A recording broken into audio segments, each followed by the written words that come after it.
Welcome to A1 TV, the Mark Show. And tonight, another great guest, with an intriguing story. And I picked different backgrounds, so I've got the Mount Wellington because I love it, Tasmania and Hobart. And this next guest loves Hobart also and Tasmania. Welcome to the show. Welcome to A1 TV, the Mark Show. Justin Metcalf, welcome to the show. Thank you, Mark. How are you going? Going well, all going well. Now, your story is quite unique. You had a footy career, a pretty distinguished footy career. I want you to tell the viewers, because this is going right around the world, tell the viewers about your football career and where that started, how that evolved. Well, like every Melburnian back in the late 70s and 80s, we all dreamed as young boys to play in the VFL. And once I got that football in my hand at age 10, I just never, ever wanted to let go of it. And I always had a dream to play on the MCG, just like my favourite team at that time, which was Richmond Football Club. And I just dreamt of wanting to play on that ground. And that was sort of something that I've always wanted to do. So I started my junior career at an Eastern Suburbs football club called Scoresby Football Club, which were in Division 1 back then, which was quite a high competition. And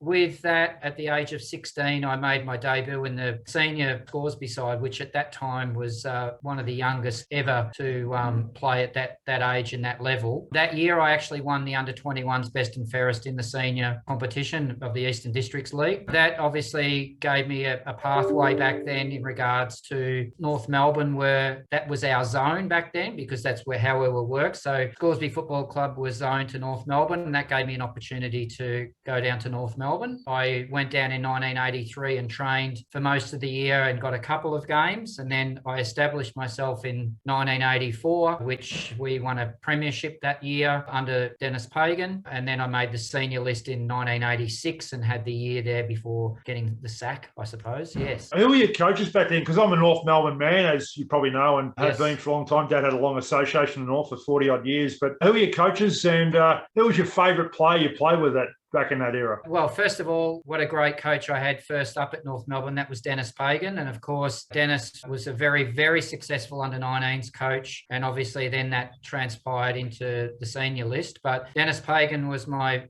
first coach. When I actually then stepped up a level to reserve side, I had a multiple amount. Laurie Dwyer was one. Barry Lawrence was another one, an ex-Tasmanian. And then when I made the senior side that year, we had John Kennedy, ex-Hawthorn legend. One of my best mates during that period, and still is today, was Tony Liberatore. Liver, there you go. Yes. Dad, my father Max, recruited Tony from West Brunswick, I think it was, back in the day, and good little fella Tony. You see him around the trap sometimes. But I suppose that, do you still follow the Roos these days? Yes, I am. Obviously, I'm part of the Players Association, and also I'm a coterie member of the Shinboners Club. So I still have a lot to do with North Melbourne. In the past, I've assisted with their rookies in regards to looking at aspects outside of the AFL bubble in regards to what they're going to do work-wise afterwards. And so there's a gentleman there, the ex-Collingwood captain Gavin Brown, who's part of the wellness and obviously does some coaching there that I've been involved with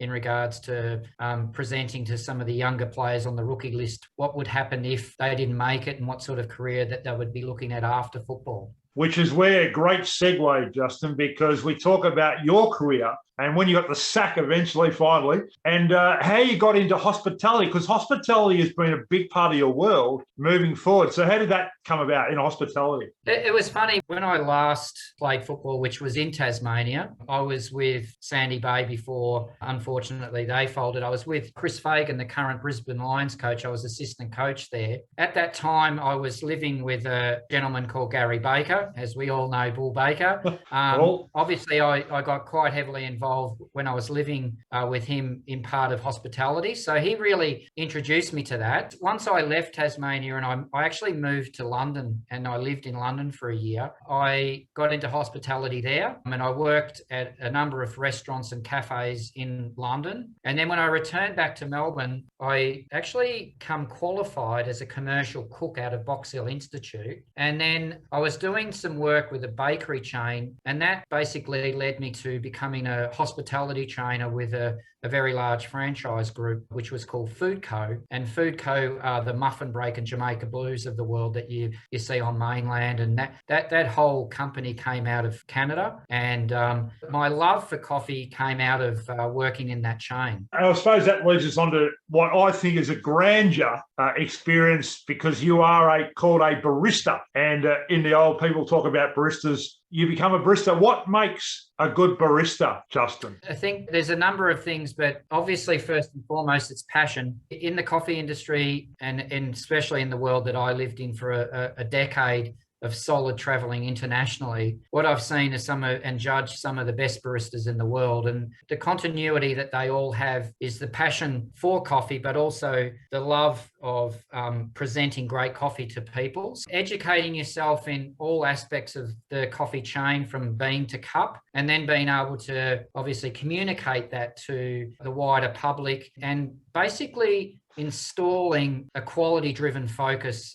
into the consumer. So at the world barista level where I was at for a number of years, we started very much in its infancy in regards to people didn't know what specialty coffee was. They knew what good coffee was, but they didn't understand why. And I was at the forefront, especially here in Melbourne, educating people in Australia and Melbourne about what specialty coffee was and is at this day. And I think a barista, when you look at baristas, whether you're in Melbourne, Hobart, Brisbane, Sydney, they all share one thing, and that's their love and their knowledge of coffee. So I think personality certainly comes into it, because you're not going to go to a cafe if you don't have the personality involved, but certainly you need to have those probably three phases in your game with that one. It's amazing, like we all have passions and desires, and you got into hospitality, and all of a sudden the love of coffee took you to a career which took you around the world. Because I was doing some research before, and first of all, go to the part about 2011, you opened a coffee roastery. Where was that? How'd that come about? Just because you love a coffee, I suppose. One of the things was I was working for a number of coffee companies in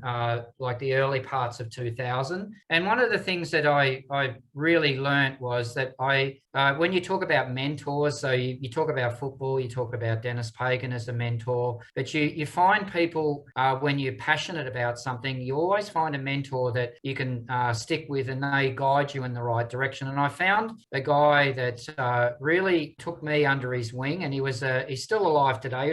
He's an elderly gentleman, but I'm still in contact with him today. He took me on the journey of how to roast coffee, how to really bring the best potential out in a coffee bean when you roast it. And that in 2011, when I got with my business partner now, really we escalated that passion into a business now, which is, over $20 million in sales. We service some of the biggest retailers in Australia and overseas as well. Tell me what the third wave change is. What does that mean when we talk about coffee and the third wave change? Because coffee has obviously evolved over the years from different aspects. So is that about the new breed of coffee or new wave of coffee? I think I explain it when people ask me what the first wave, second wave, and third wave of coffee. So first wave of coffee, in my opinion, here in Australia was based around the British bringing out their tea and their instant coffee. And to me, that was what Australians used to drink and quite familiar with even to today. The second phase was when the Italians came to Melbourne and came to, a lot of the capital cities here in Australia and showed us what an espresso machine was. And so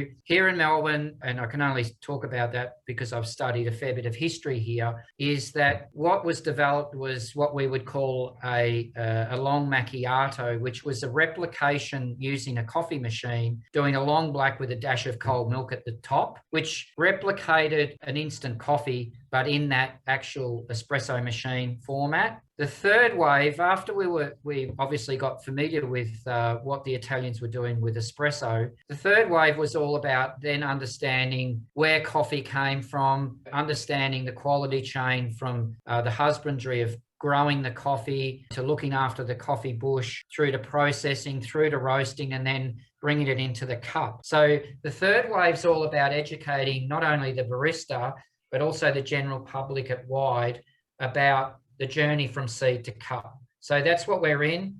People are talking about, is there going to be a fourth wave? I think the fourth wave may be more towards fully automated equipment, and sort of the skill of the barista starts to disappear a little bit. So we're currently in the latter parts of the third wave, I believe, and heading towards the fourth wave of coffee. Justin, I was fascinated by, when I was reading the research about that, you've traveled the world as a judge. That is a great fillip on your career, to be able to be judged or asked to go and, because coffee's big in Italy, we know that, but how big is coffee around the world? Yeah, you say Italy. Italy is the founder of the equipment. So they were the first ones to come up with the espresso machine. But by and large, the Scandinavian countries like Denmark, Sweden, Norway are the largest consumers of coffee in the world. At the moment, they're probably around 13 kilos of coffee per person per year. Here in Australia, we're around about 4 kilos per person. Italy is not much different. They're about 6 kilos per year. So Scandinavians continually drink coffee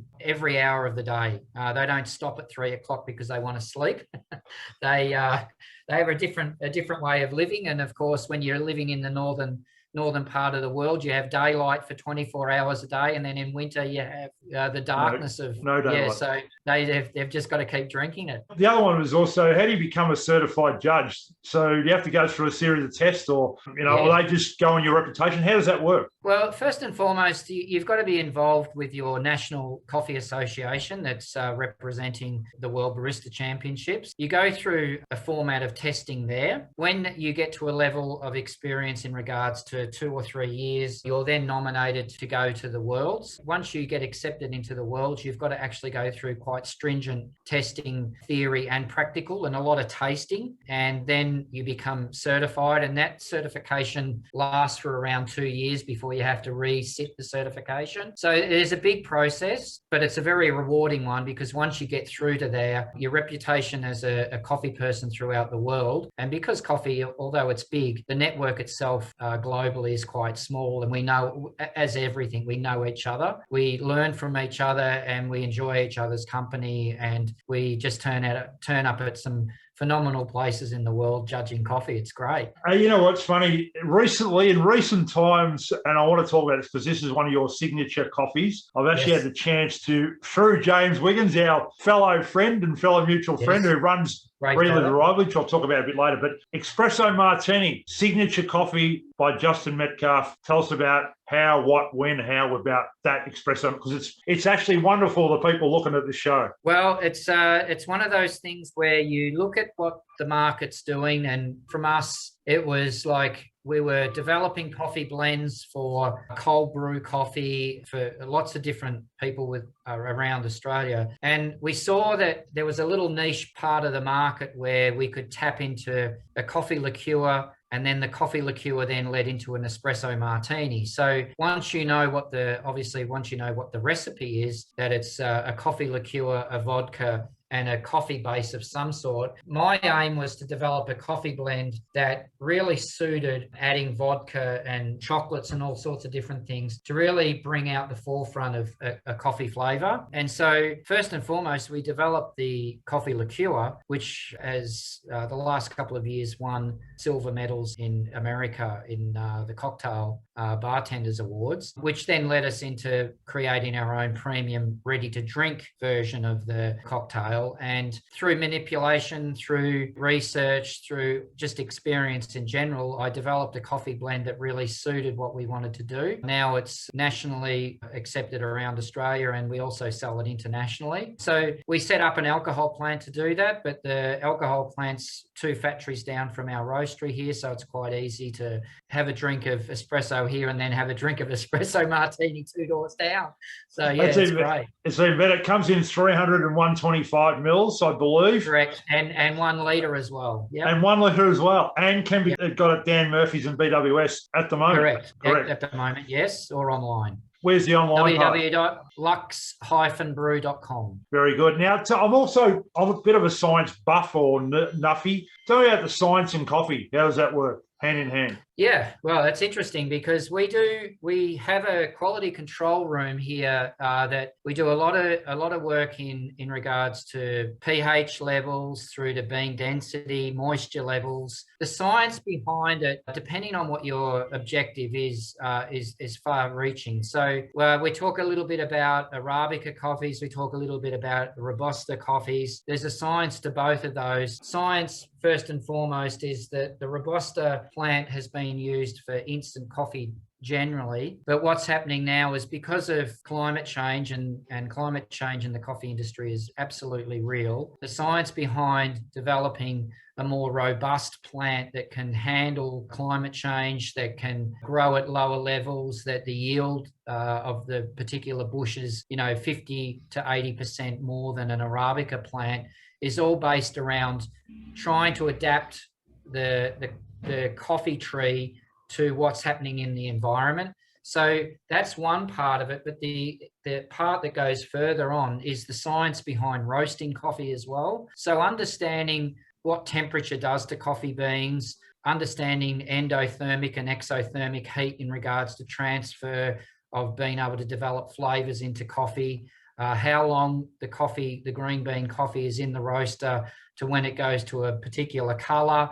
How you take that bean on the journey will also depend on what sort of flavor outcome that you're looking for. And then, of course, you're looking at individual countries around the world that have different coffee processing, which then really does come out in the cup if you've developed it right.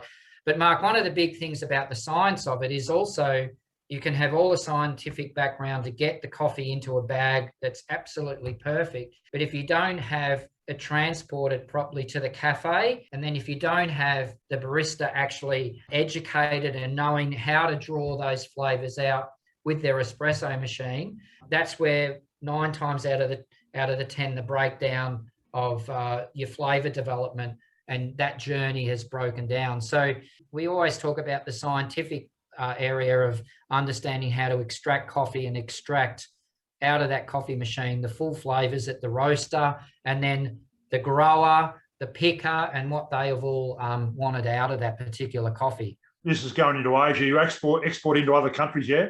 Yes, we do. I have an office warehouse in Singapore. We sell into Malaysia, and also just recently, just before COVID, we were starting to get some real traction in Thailand as well. Very good. Now, on every great story, there's always a book, and I believe that you may have written a book about coffee. Is that how it goes? Yes, correct. After all the years of helping and assisting people develop their coffee skills and cafe skills, I recently wrote a book which was published, The Art of Espresso. Although it's called Art of Espresso, I talk a lot about the history of coffee. I talk about the history in Australia of coffee. And then I talk a little bit about all the different brewing methods in regards to making coffee and how to do it, what sort of expectation at the end. It can be used as a coffee table book, or it can be used as an educational book as well. A hardcover took me nearly 4 years to write. I'm quite proud of that. I think it's something that when you look back and you say, I've written a book, it's something to be quite proud about. I always love someone that lives their passion, and you do that. It's like really you find something in your life that you think, this is what I want to do. I'm going to dedicate my life to it. You've got a couple of girls now, and your wife, are they dedicated to coffee and love the coffee range? Wife loves coffee. She doesn't make coffee because I think she's got a saying about having a dog and wagging its tail. I do the coffee, she drinks it. My 2 younger daughters, they're in their early teens, have been involved heavily in our coffee business, but they've also just recently started their own coffee business through assistance from me, but also just their own passion, have developed a coffee blend for alternative dairy milks that we're using. So they've got a coffee now called Noda, and it's short for no dairy. And they've developed a couple of coffee blends that work really well with soy milk and almond and all those alternative dairy. We'll have to see about that because I'm a bit of a soy drinker, so that's another story for another day. So if you went to your favourite coffee shop, what would you order if you were the person comes up, the waiter, waitress comes up and goes, what would you say? What would you go with? First of all, I'd always go for espresso. I like a short black, but because I don't drink a lot of milk myself, I tend to now have a lot of piccolo lattes. So that's just a very small cafe latte of 90 ml, and that sort of gets me by. But geez, Mark, I'm still drinking 8 to 10 cups a day. Really? Yeah. How big is coffee? Because I'm a coffee drinker myself. I've gone into the soy latte these days, but it's got to be extra hot because I like it hot. I can't drink a coffee cold, and a bit of sweetness in it. But how big is coffee in the world? Or how big is it in Australia, first of all? In Australia, it's I think it's over $50 billion in all total, not only coffee beans, but equipment, et cetera. In the world, it's the second largest traded commodity behind oil. So to say that Brazil is number one producer and Vietnam is very close behind in producing coffee globally for the mass market. It's very, very large. What is Justin Metcalf working on at the moment? So, you've got your coffee rolling out and you've got your espresso martini. And so what are you working on at this moment, Justin?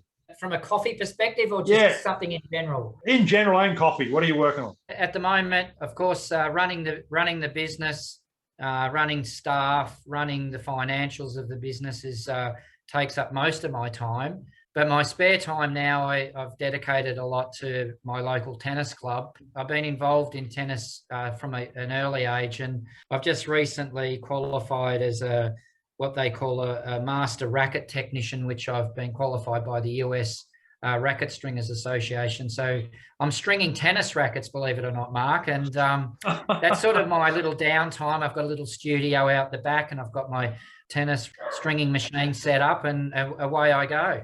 Is there a chance later in the year that the Relive the Rivalry down in the Huon that you'll make an appearance? Are you selling up again? Body willing and able. The mind's certainly willing and able. And I had said to Wigo that I was going to do that. So, yes, I'll turn up. How long I'll last out on the ground, Mark, is dependent upon my hamstrings, I think. Very good. Now, if anybody wanted to find out more about your coffees or export, import or buying, where do they go to see that? First of all, you can go to justinmetcalf.com. So I've got my own website. And also, as I mentioned before, luxe-brew.com. Do yourself a favour. You've got to check out the Espresso Martini. It is, and for a non-drinker like me, it is sensational, let me tell you.